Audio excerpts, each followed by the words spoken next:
Amén. Sean bendecidos en el nombre de Jesucristo, el Hijo de Dios, mi Señor y mi Salvador. Tengo que declarar, como el apóstol Pablo, que hoy estoy entre ustedes con debilidad, con mucho temblor y mucho temor. El drama que acabamos de ver, me conmovió de verdad, porque tenemos la palabra de Dios tan a mano que creemos que eso fue siempre así y que no costó esfuerzo. Incluso el mismo sacrificio del Señor lo vemos de una forma tan trivial que no le damos el valor que eso tiene. Hoy yo quiero hablar sobre un tema que le he puesto por nombre: ¿cuál es la prioridad de Cristo y cuál debe ser la prioridad del cristiano? Yo sé que algunos de ustedes estarán pensando, bueno, ya eso yo me lo sé, yo me puedo ir. Pero tenga mucha cuenta, hermano, eso no es tan simple como se oye. Necesitamos conocer, tener un concepto claro de por qué vino el Señor a la tierra.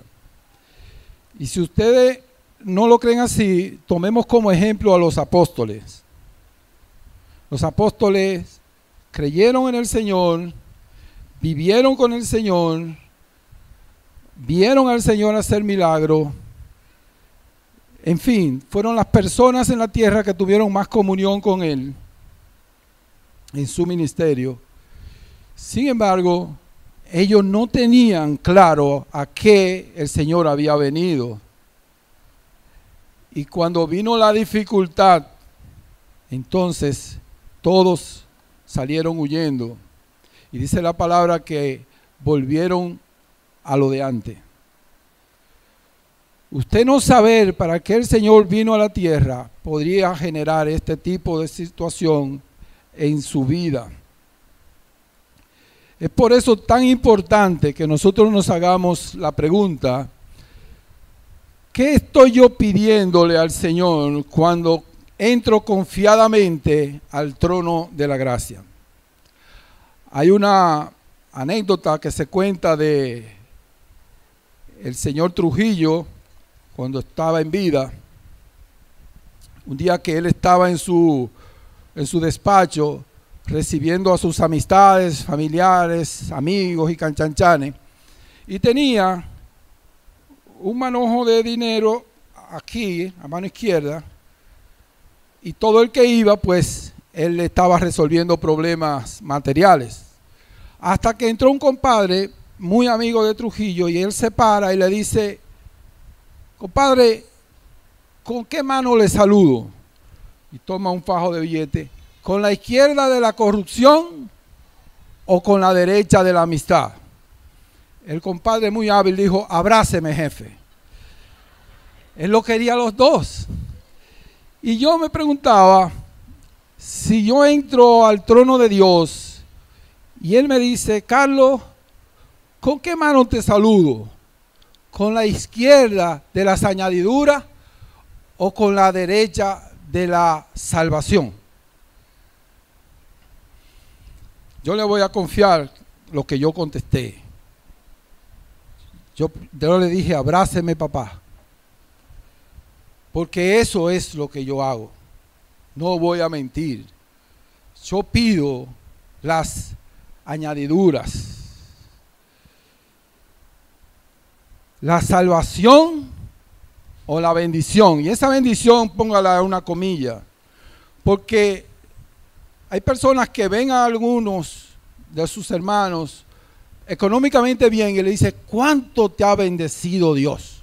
Fíjense lo sutil que es eso. Pensamos así: te ha dado salud, te ha dado dinero, una bella familia. ¿Cuánto te ha bendecido Dios? Si pensamos en eso y vemos que separado de Él nada podemos hacer y que podemos tener todas esas cosas, pero sin Él no tenemos nada, yo debo de preguntarme, ¿qué me separa del Señor? ¿Qué hay entre el Dios y el hombre que lo ha separado? Y eso no es más que el pecado. Por tanto, nuestra prioridad debe ser resolver el problema del pecado. Por supuesto, no estoy diciendo con esto que Él no nos pueda dar todas las cosas. Él no puede montar en una jipeta, nos puede sanar, nos puede librar de situaciones, todo eso y mucho más, pero esa no es su prioridad. En el día de hoy, hermanos y hermanas, yo quiero considerar dos historias. Y yo he orado al Señor mucho, y yo sé que otros han orado conmigo, para que el Señor nos haga ver hoy de una forma clara, convincente, qué es su prioridad en nosotros. ¿A qué Él vino a la tierra realmente? Y por supuesto, que nos diga, que nos muestre en esta historia cuál es la prioridad de nosotros como cristianos. Así que la primera historia yo quiero que busquemos en Lucas 5. Esta historia ocurrió aproximadamente hace 2017 años en Israel. Y dice el versículo 12, cuando los chicos puedan, lo pueden proyectar. Sucedió que estando él, o sea Jesús, en una de las ciudades, subrayan esa palabra, ciudades, se presentó un hombre lleno de lepra, el cual, viendo a Jesús, se postró con el rostro en tierra y le rogó diciendo: Señor, si quieres, puedes limpiarme. Yo quiero hacer un paréntesis antes de seguir para ilustrarlo. La lepra en la Biblia es símbolo del pecado. La lepra, como el pecado, insensibiliza y destruye progresivamente la totalidad del ser humano. Comienza bien pequeñito, que uno no se da cuenta siquiera, pero va tomando el cuerpo entero hasta que nos lleva a la muerte. Pero lo peor de todo era la separación social que sufría el leproso en aquellos tiempos, y más adelante le explico por qué, además de su separación de Dios, al igual que el pecador. Este hombre estaba lleno de lepra, o sea que estaba en una fase terminal. Hace unos domingos atrás estuvo aquí Leandro y nos dijo que las cosas que la Biblia no dice, nosotros podemos imaginárnoslas siempre y cuando no cambie el sentido. Y solo para ilustración, vamos a imaginar cómo se contagió este hombre. Este hombre llega a su casa en la noche y le dice a su señora: mira vieja, tengo una llaguita aquí en la mano, parece que el arado me sacó esa llaga, me voy a bañar, voy a cenar para que tú me pongas una venda ahí, para mañana tengo que seguir, esa tierra está dura y tengo que continuar con el arado. La mujer así lo hace, le pone su venda, se levanta en la mañana y la herida, en vez de sanar, la llaguita en vez de sanar, se empeoró. Y la mujer le dice: oye, yo creo que tú debes de presentarte al sacerdote. Eso era la ley de Moisés, indicaba que cualquiera que era sospechoso de lepra tenía que ir donde el sacerdote, porque él era el que determinaba. El hombre va a donde el sacerdote y le muestra la llaga, y el sacerdote no está muy seguro, que también era parte de la ley, lo pone en cuarentena por 14 días, y el hombre se tranca ahí, a los 14 días vuelve y se ha empeorado más. ¿Sabe lo que le dice el sacerdote a este hombre? Mira, eso es lepra. Tú eres una persona inmunda.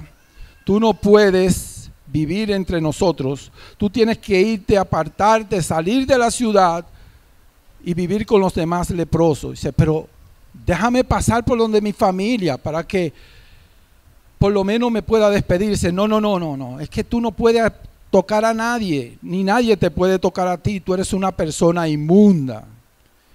Y el hombre va a vivir fuera.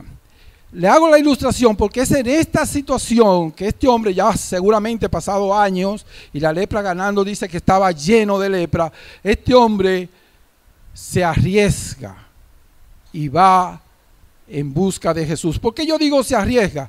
Porque como le dije que subrayara ciudades, dice el versículo que él estaba en una ciudad, estando en la ciudad. Entonces este hombre se arriesga, pero lo que no me llama la atención es por qué este leproso se arriesga tanto.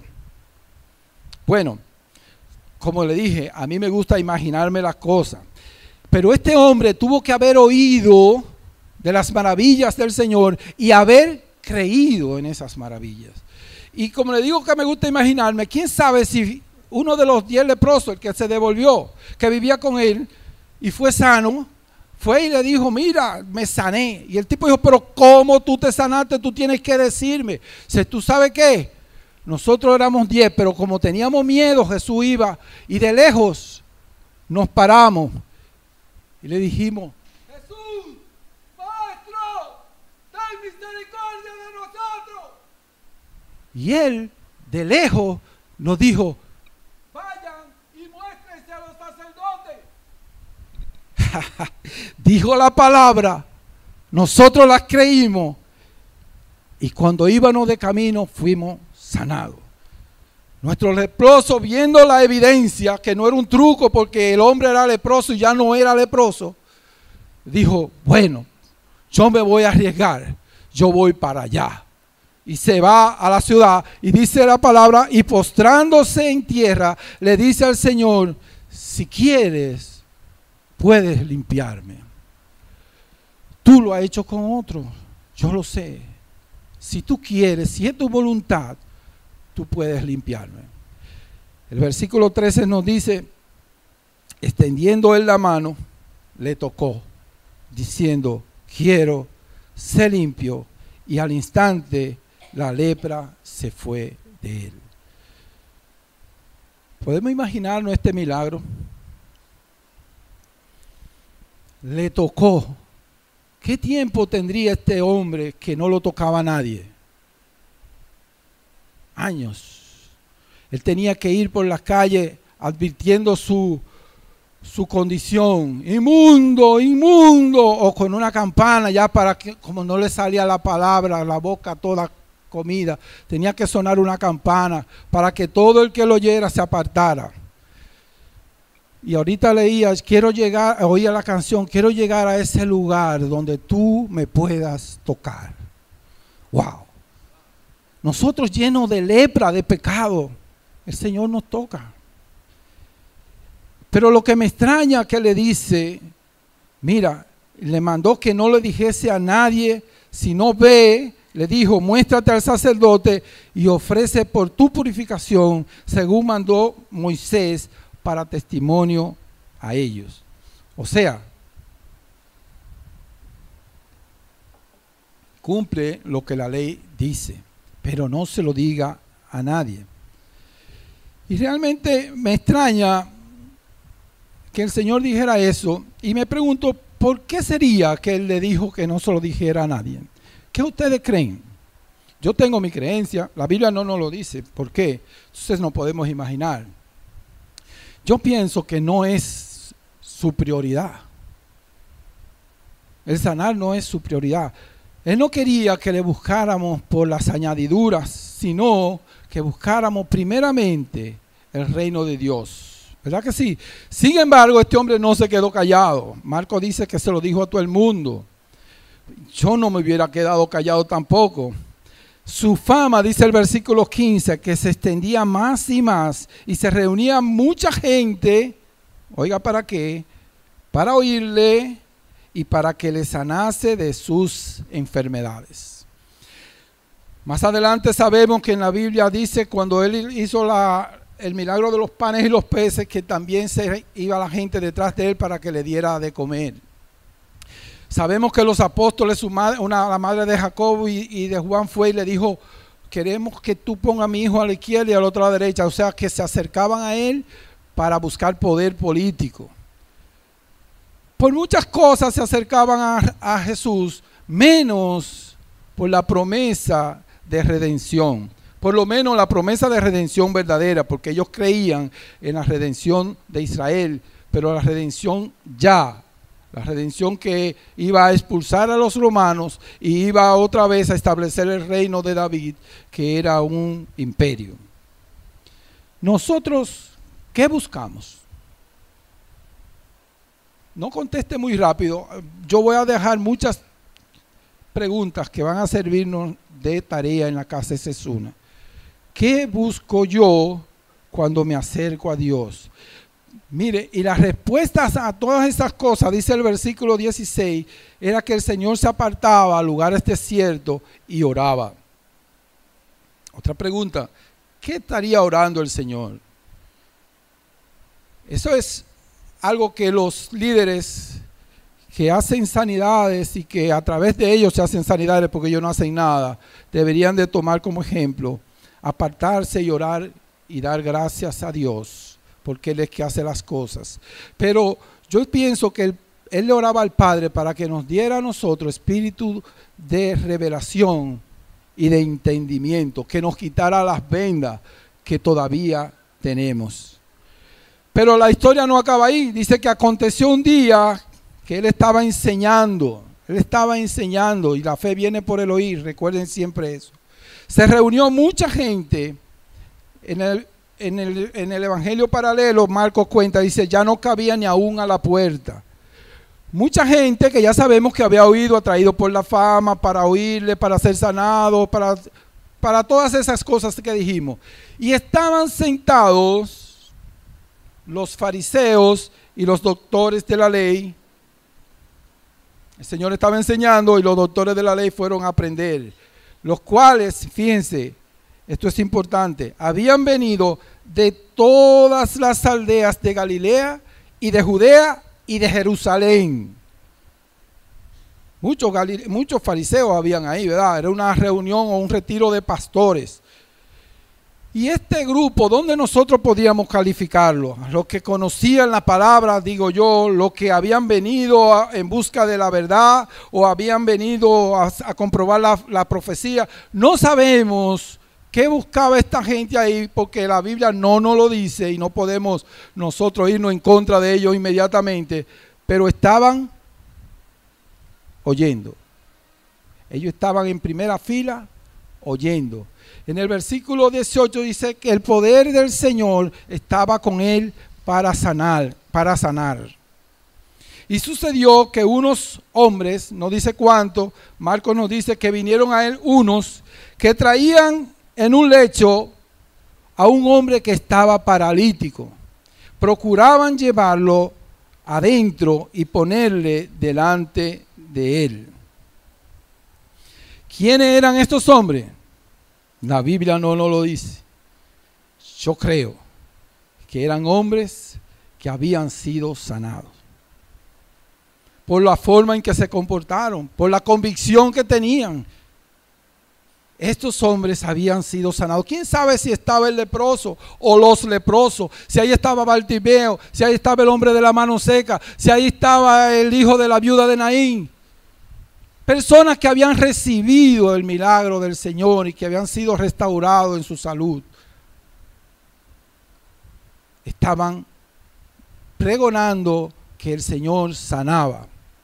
Y dice que ellos querían llevar a este hombre a los pies del Señor. Yo me imagino que el leproso o quien sea de ellos tenía ese amigo y conocía su condición.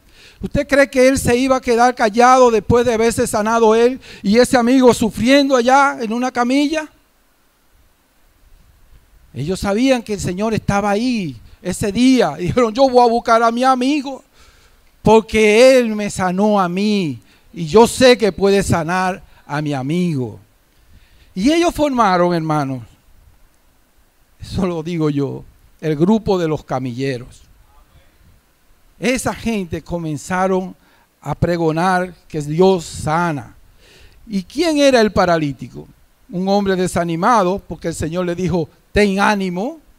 Un hombre cuya parálisis estaba conectada con su pecado, según se ve en los 3 evangelios. Su mente estaba tan oprimida como lo estaba su cuerpo. Un hombre sin esperanza, como decimos por aquí, un muerto en vida. A mí me hubiese gustado preguntarle a ese paralítico cómo era su vida de paralítico, si le gustaba ser paralítico, qué pensaba su familia, qué pensaba cuando el camillero insistía en llevarlo a Jesús. ¿Aceptaría ir de buena gana o de mala gana? No sabemos nada de eso. Lo que sí sabemos era que sus amigos lo querían llevar a los pies del Señor. Pero no hallando, dice la palabra en el versículo 19, cómo hacerlo a causa de la multitud. Esa multitud compuesta de todos aquellos que ya mencionamos, los atraídos por su fama, los que querían ir a oírle, etcétera, etcétera. Impedían que ellos pudieran llevar al paralítico a los pies del Señor. Esa misma gente, hermanos, son las que componen la iglesia. Personas necesitadas y personas que vienen a los pies del Señor buscando cosas. Y la salvación, por supuesto. Y somos nosotros los que a veces no dejamos que los paralíticos de fuera lleguen aquí. Por nuestras aptitudes, por lo que sea, por nuestra forma de comportarnos. Esos paralíticos dicen, para allá yo no quiero ir. Lleno, pero no recibimos ese tipo de gente. Hicieron los camilleros, entonces dijeron, no, vámonos fulano, cojo, no hay para ti nada hoy, vámonos. No, no, hermano. Ellos se arriesgaron, subieron encima de la casa y por el tejado le bajaron con el lecho, poniéndolo en medio delante de Jesús. Wow. ¿Podemos imaginar nuestra escena? Estos tipos llegan con esa pasión, con esa decisión, con esa convicción. Ven, tú vas a salir parado, pero mira, yo me estaba cayendo a pedazos y mira cómo yo estoy. Despreocúpate, ven, que pon de Jesús que vamos. Y encuentran la puerta llena, todo lleno. Y adelante estaban los fariseos y eran muchos. Sentados estaban, tenían que estar adelante, ¿verdad? Y ellos dijeron, no, esto no se va a quedar aquí, vámonos para arriba. Las casas, Pedro dice la palabra que subió al techo a orar. Podía tener una escalera, pero las casas eran de paja y de tierra. Quizás ellos tuvieron que hacer un hoyo. No sé lo que hicieron. Lo que hicieron fue que tuvieron que amarrar al paralítico para que no se cayera cuando lo llevaban. Y ya habrá Dios cuántos gritos dio este paralítico para no ir. Recuerde que el paralítico no conoce a Jesús. Y ellos sí quieren llevarlo y hacen el esfuerzo hasta que lo logran. Digamos que estuviera haciendo un hoyo. Usted se imagina al Señor cayéndole toda esa tierra y al dueño de la casa gritando, y esta locura, ¿qué es lo que pasa? No, podemos imaginarnos todas esas cosas. ¿Hasta qué extremo llegaron esas personas para llevar a ese hombre a los pies del Señor? Esa era su prioridad. Yo no le importaba más nada, esa era su prioridad. Y yo te pregunto, hermano y hermana, querido y querida, ¿tú harías lo mismo por traer un familiar o un amigo? Esa pregunta también es de tarea, pero no dejes de hacértela. A los pies de Cristo algo sucede siempre. Dice la palabra en Lucas 20, dice, al ver la fe de ellos. Digamos que estos hombres están, Bartimeo, el cojo, el otro, viendo por el hoyo, sudando, esos hombres barbuces, pero con una sonrisa. Y el Señor lo ve. La verdad que estos tigres están pasados, que estos tigres de verdad. Y al ver la fe de ellos, dice aquí, le dice al hombre, hombre, tus pecados te son perdonados. ¿Sería eso lo que querían los camillero. Tus pecados te son perdonados y ya. Siendo realista, eso no era lo que ellos querían, ¿verdad que no? Tanto ellos como nosotros no nos conformamos con tan solo el perdón de pecado. No nos conformamos, hermanos. Queremos sanidad, prosperidad y amor. ¿Se acuerdan esas tres cosas? Sí. Lo que dice: sanidad, sano, próspero y con el amor. Y sí, por supuesto que nos salve, pero después. Eso es cuando yo me muera. Como si el Señor fuera el mago de la lámpara de Aladino. Dame sanidad, dame prosperidad y un mujerón que me ame mucho. Una buena esposa.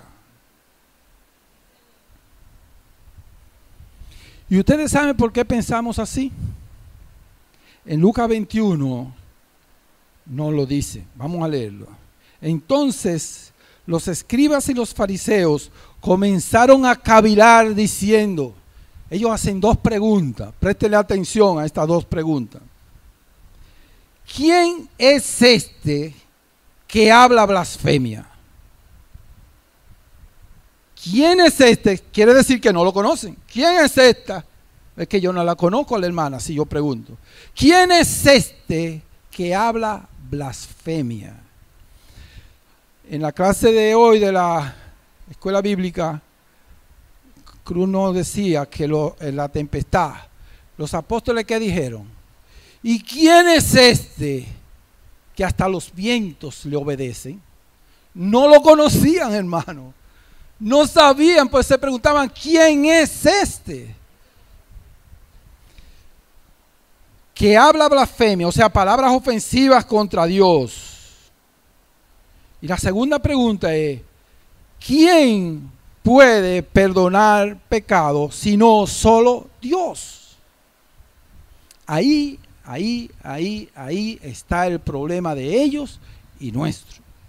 Tenemos que creer que Jesús es Dios, que es el Dios encarnado, no el mago que nos da los deseos de la carne. Es Dios mismo. Para recibir nosotros la salvación que viene por el perdón de pecado, tenemos que aceptarlo a Él. Él es que tiene la autoridad. Tienes que creer que Jesús es Dios. Este libro, compuesto de varios libros, que se llama la Biblia, siempre he dicho que se puede resumir en un solo versículo, que es Juan 3:16. Tanto amó Dios al mundo, que dio su Hijo unigénito, para que todo aquel que en Él crea no se pierda, mas tenga vida eterna. Ahí está la prioridad de Dios. Que nosotros no nos perdamos y tengamos vida eterna. El que no escatimó ni a su propio Hijo, sino que lo entregó por todos nosotros, ¿cómo no nos dará con Él también todas las cosas? Es un paquete que viene en el perdón de pecado, hermanos.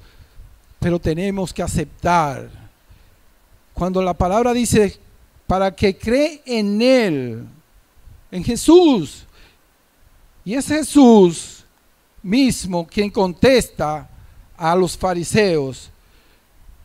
Y fíjense, si yo le hiciera la pregunta a usted, ¿usted cree que Jesús es Dios? Usted me la va a contestar, pero esa otra que la voy a hacer de tarea. Pero tenga cuenta cómo usted lo contesta, porque aquí dice que Jesús, entonces, conociendo los pensamientos de ellos, o sea que conoce lo de nosotros, Él sabe si tú crees que Él es Dios o no. No importa lo que hagamos en la iglesia, no importa cuánto servimos aquí, no importa cuánto demos de diezmos y ofrendas, no importa lo que ayudemos a los pobres. Él sabe si tú crees en Él como Dios, porque Él dice que conoce los pensamientos de ellos. Y le pregunta, respondiendo, le pregunta, ¿qué caviláis en vuestros corazones? ¿Qué ustedes están pensando? ¿A qué ustedes le están dando mente? Y nos lo puede preguntar a nosotros. Pero hace otra pregunta. ¿Qué es más fácil decir? ¿Tus pecados te son perdonados? O decir, levántate y anda. ¿Qué es más fácil, hermano? ¿Qué es más fácil? Esa pregunta podríamos darle un poquito de mente aquí. ¿Qué usted cree que es más fácil? Ahí está el cojo, el paralítico, y él ha dicho, tus pecados te son perdonados. ¿Eso es más fácil que levantarlo? No. ¿Usted sabe cuánto costó el perdón de los pecados? Usted se podría imaginar eso. Un Dios todopoderoso baja a la tierra y se convierte en un inmundo pecador. Todo eso, ¿para qué? Para poder tener la potestad que le fue dada para perdonar pecado. Cuidado como comentemos nosotros. Es más fácil decir tus pecados te son perdonados porque no vemos nada. Y eso nos ocurre. A nosotros no ven nada. Ahora sí, tú ves una jipeta y dices, qué bendición te ha dado Dios, Carlos. Él es el Cordero de Dios que quita el pecado del mundo. En el versículo 24 dice, pues para que sepáis que el Hijo del Hombre tiene potestad en la tierra para perdonar pecado, dijo el paralítico, a ti te digo, levántate, toma tu lecho y vete a tu casa. Aquí viene lo bueno. Al instante, levantándose en presencia de ellos y tomando el lecho en que estaba acostado, se fue a su casa glorificando a Dios. Lo bueno es esto. Y todos, los fariseos están dentro de ese todos, no lo saquemos. Todos, sobrecogidos de asombro, glorificaban a Dios y llenos de temor decían, hoy hemos visto maravillas. Quizá estaba Nicodemo ahí. ¿Por qué no? Después él dijo, maestro, sabemos que viene de Dios, por las cosas que tú haces, solo Dios puede hacerlas. José de Arimatea. Ellos se sometieron y fueron a oír al maestro. Y la fe viene por el oír. Amén. Esa es la primera historia. La otra historia es más reciente. Eso es para los años 70, más o menos por ahí. La década de los 70. Y comienza con un hombre. En ese tiempo le llamaban los hippies. Yo no sé cuántos se acuerdan de eso. Pero para los jovencitos que no se acuerdan a quienes le llamábamos hippies, era un hombre de cabellera larga, un rebelde sin causa, todo lo discutía, todo lo asumía. Poeta y loco, como todos tenemos un poco, él lo tenía también, pero era mezclado con una pizca de comunismo. Pregonaban la paz, el amor y no la guerra. Eso era un hippie. Este hombre era uno de ellos en ese sentido. Sin embargo, nuestro hippie estaba enemistado con sus padres, al extremo de que intentó o quiso o pensó en una ocasión quitarle la vida a su padrastro. Estaba enemistado consigo mismo, porque en un momento de su vida también intentó el suicidio, o lo pensó. Enemistado con sus hermanos, enemistado con su prójimo, enemistado con Dios. Un hombre lleno de pecado. ¿Cómo llega este hombre a tal situación? Dijimos que la lepra, como el pecado, comienza con pequeñas cosas. Y yo buscaba un ejemplo de eso y vamos a ver un niño. Ahorita andaba una niña por ahí, que Dios la bendiga, hermosísima. Esa niña no tiene pecado. Todos decimos, los niños no tienen pecado, pero esa niña es egoísta. Esto es mío. No, pero préstaselo. No, eso es mío. Esa niña es envidiosa. Yo quiero ese. O otro niño. Yo quiero ese es más bonito, yo lo quiero. Envidia, egoísmo, están sembrados ahí.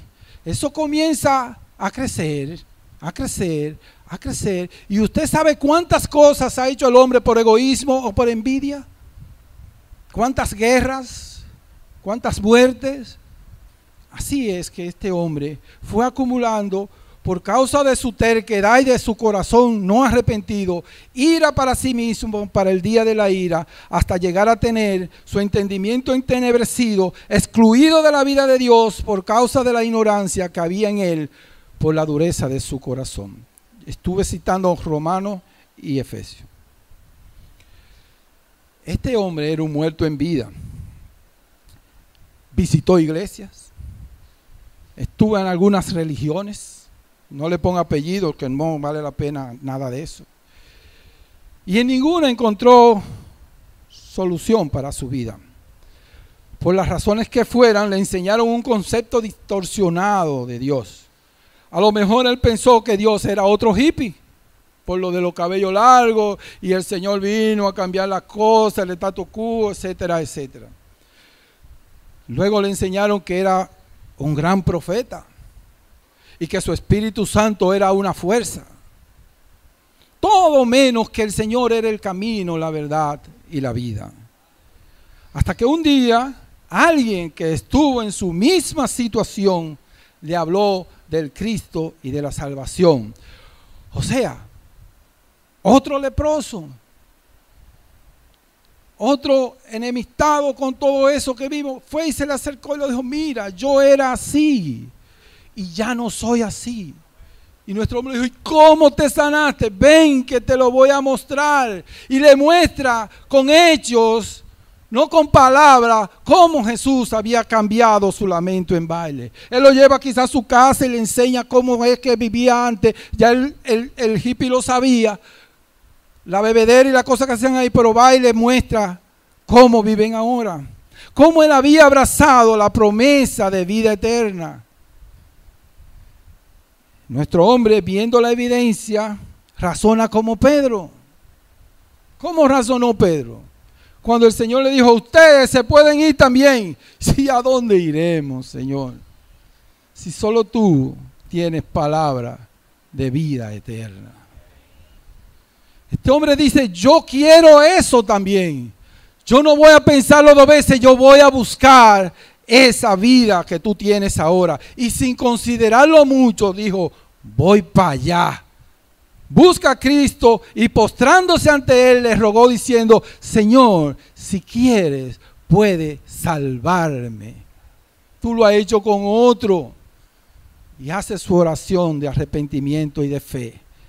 Entonces, el Señor extendiendo la mano le tocó diciendo, quiero. Y al instante, la lepra, en este caso el pecado, se fue de él. Pero, contrario a lo que le había dicho al otro, no se lo diga a nadie, a este le dijo, toda potestad me ha sido dada en el cielo y en la tierra. Por tanto, id y haced discípulos a todas las naciones, bautizándolos en el nombre del Padre y del Hijo y del Espíritu Santo, enseñándoles que guarden todas las cosas que te he mandado, y he aquí, yo estaré contigo todos los días hasta el fin del mundo. ¿Puede ver la prioridad de Dios en esos versículos? Nuestro hombre la pudo ver, lo entendió claramente. Para él la salvación que da Cristo no es un truco ni un cuento de camino, es real. Porque él la vive y vio cómo otros se sanaron. Dios salva y él lo sabe por experiencia propia.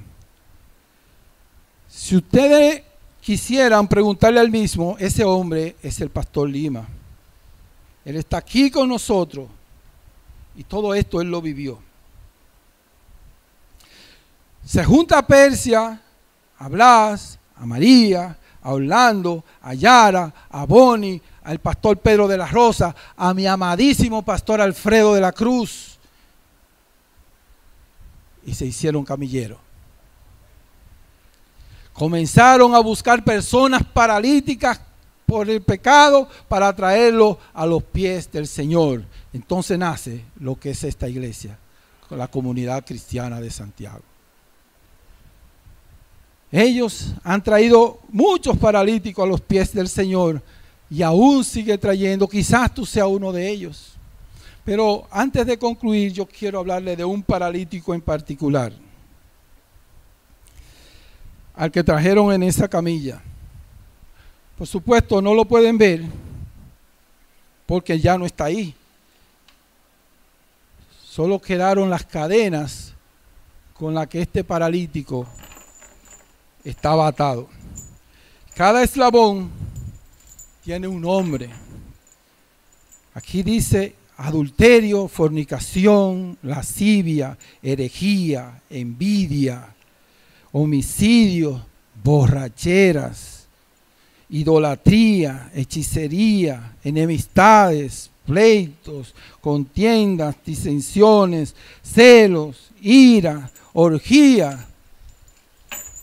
Y como si todo eso fuera poco, por si se queda algo, cosas semejantes a esta. Yo conocí a ese paralítico y a este sí pude hacerle algunas preguntas.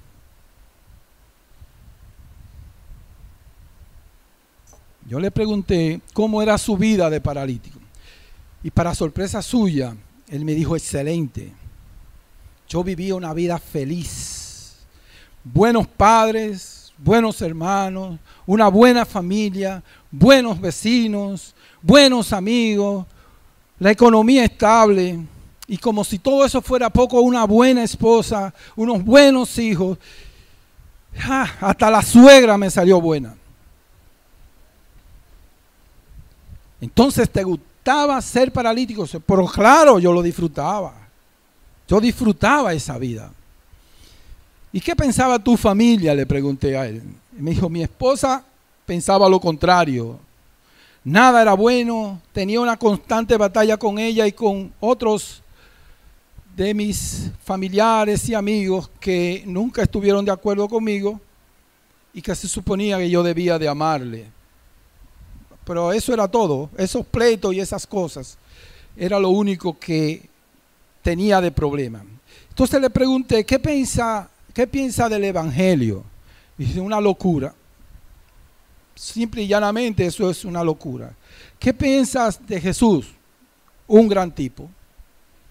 Excelente tipo.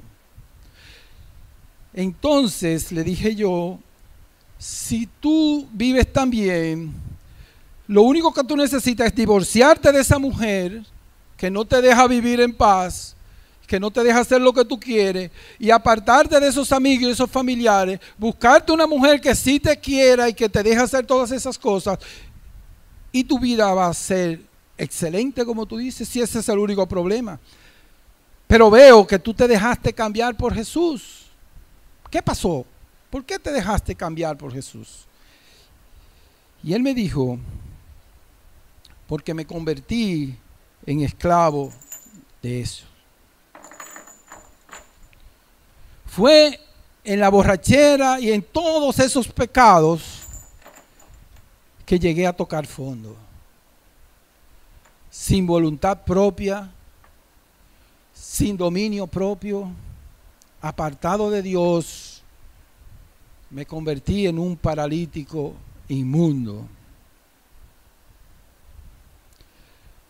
Entonces él me contó que fue en ese tiempo que conoció a Lima y a Persia. Ellos andaban con su camilla. Lo invitaron a subirse a la camilla para llevarlo delante de Cristo, pero él lo rechazó. No una, muchas veces. No, olvídense de eso. Yo quiero seguir aquí de paralítico. Ellos lucharon contra el rechazo del propio paralítico y lucharon contra hermanos de la iglesia que no querían saber de ese borrachón. de ese paralítico. No, no, no, si ese hombre viene yo no voy. Ellos nunca desmayaron hasta que un día Jesús estaba en la ciudad enseñando. Ellos buscaron al paralítico, casi lo obligaron, lo amarraron ahí y salieron en busca de Jesús. Pero como el anterior, había mucha gente en la puerta. ¿Qué usted cree que ellos hicieron? Se subieron al techo, subieron encima de la casa y por el tejado lo bajaron con el lecho, poniéndolo en esa silla. Delante de Jesús.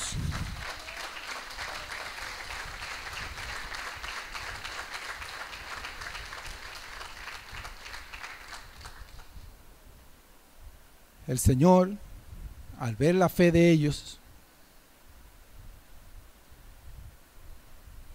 tocó al paralítico. Me tocó a mí. Yo era ese paralítico.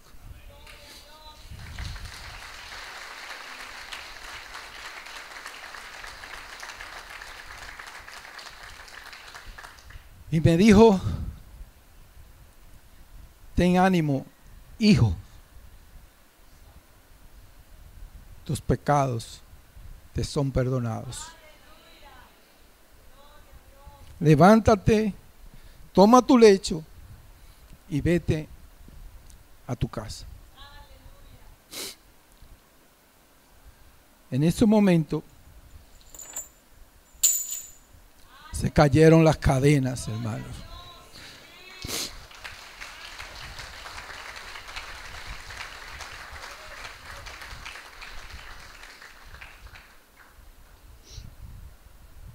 El paralítico se fue, se puso de pie y se fue a su casa glorificando a Dios.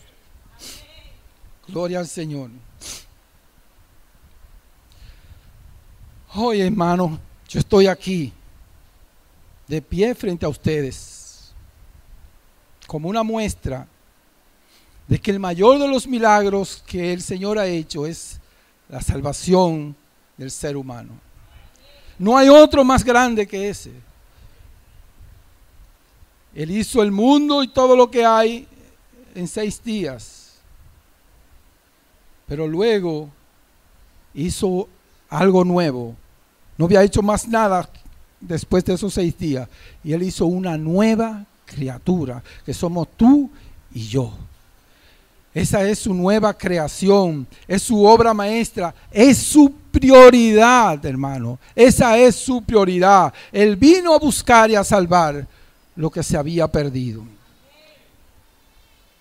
También quiero levantar mi voz para recordarle a la iglesia que nosotros somos el pueblo de Dios, que nosotros somos su cuerpo, que nosotros somos sus embajadores, que nosotros somos sal y luz de la tierra, que toda potestad nos ha sido dada.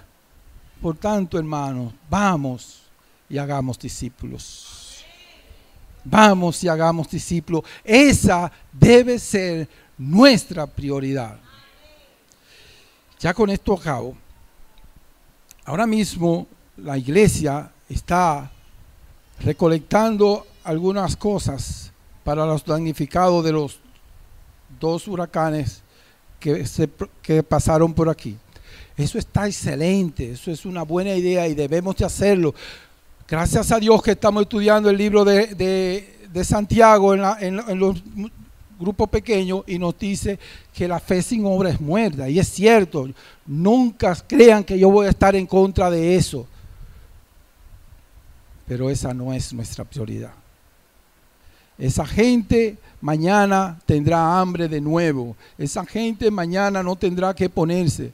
Pero si nosotros le llevamos a Jesucristo, el Hijo de Dios que vino y lo salvó a ellos, entonces ellos no van a tener necesidad más nunca. Como dijo la mujer samaritana, dame de esa agua para yo no tener que volver aquí.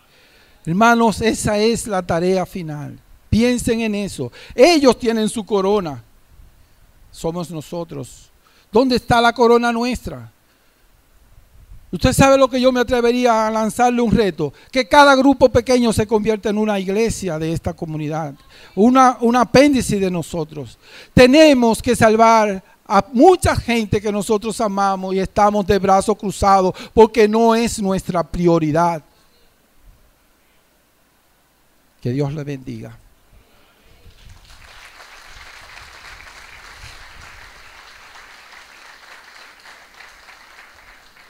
¿Hay alguien que quiera usar esta camilla hoy?